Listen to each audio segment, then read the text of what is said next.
Our society is crying out for help. Our communities are increasingly broken and divided. It's becoming normal for people to be more antagonistic, discouraged, and exhausted. But in the midst of the darkness, those Jesus called the light of the world are finding places to break through. Something beautiful is done in every region of the country. There are examples in Costa Mesa and Phoenix. It's happening in Fort Wayne and San Antonio. Local churches around the nation are reaching their communities by serving their schools. Here's what this story looks like in Santa Rosa, California, and how it started.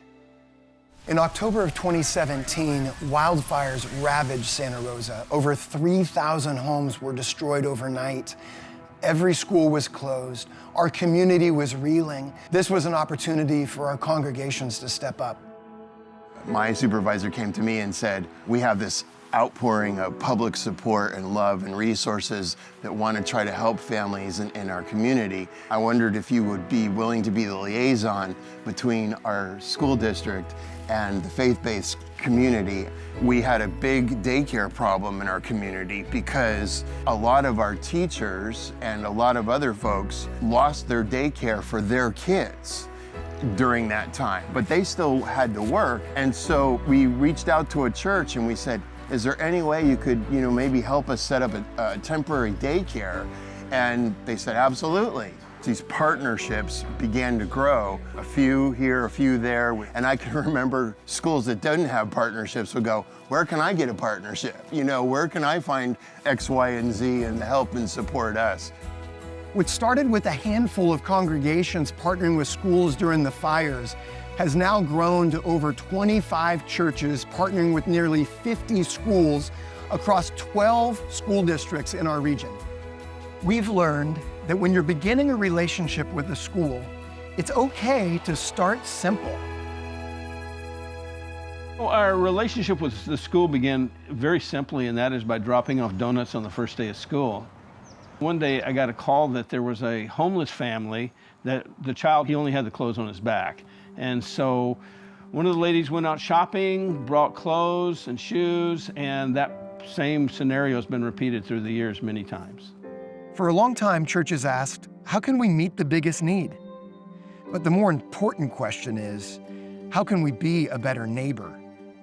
Healthy church-school partnerships are the result of a church being a consistent on-campus presence. We wanted to be more involved in our community, and specifically through the school system.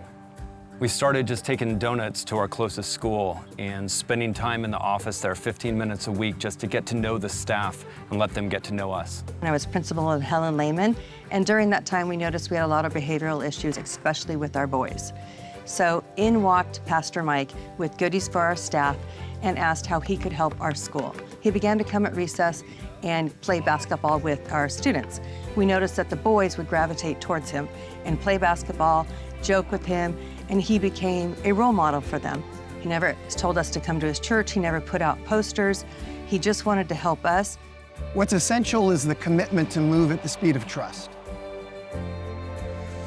And not beginning any traction, and somebody talked about the way to reach a school is to go through the secretary and instead of the principal. And I approached the secretary with a box of donuts, and then that opened the door to meet with the principal. And we sat down and started talking. How can the church serve the school? Came up with this idea of a garden, knowing that we had gardeners, presented the idea to them, put them in contact with her, and then they just took it from there. Well, I am a retired teacher, and if you're really a teacher, you love kids, and you love what you do, and you love teaching.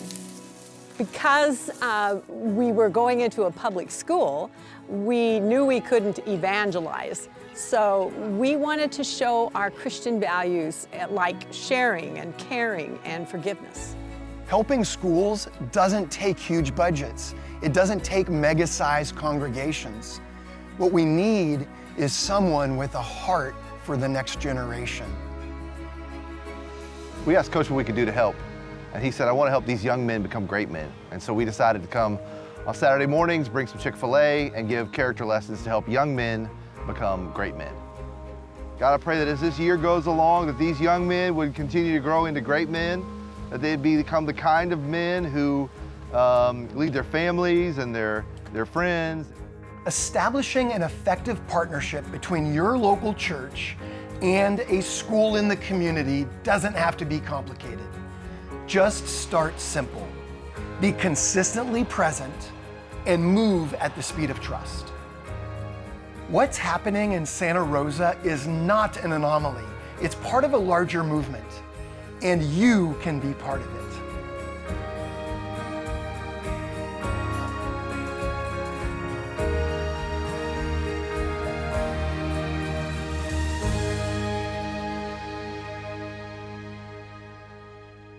Marker?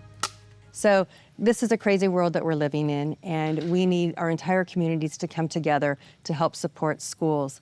Whether that be church organizations or volunteer organizations, we have to do the work together. If you're a pastor who's thinking you want to get involved in your community, don't think that you're the one who has to do it all. Make sure you're thinking about people in your congregation who can engage the community. It's not all on your shoulders. And I think the other thing from the district point of view that was amazing was that love was demonstrated without an agenda. And that was sometimes hard for people at the district office to understand. Like, why are you here? What do you want? What's your goal? And we would say, we have no want. We just want to love. We just want to help. We want to serve. A lot of people think that you can't have a relationship with the public school, but we've found the opposite to be true, that when you build a good relationship with the public school, it opens up doors and it opens up opportunities to impact the whole school and the whole culture. So don't be afraid of coaches and teachers and principals. This is very doable.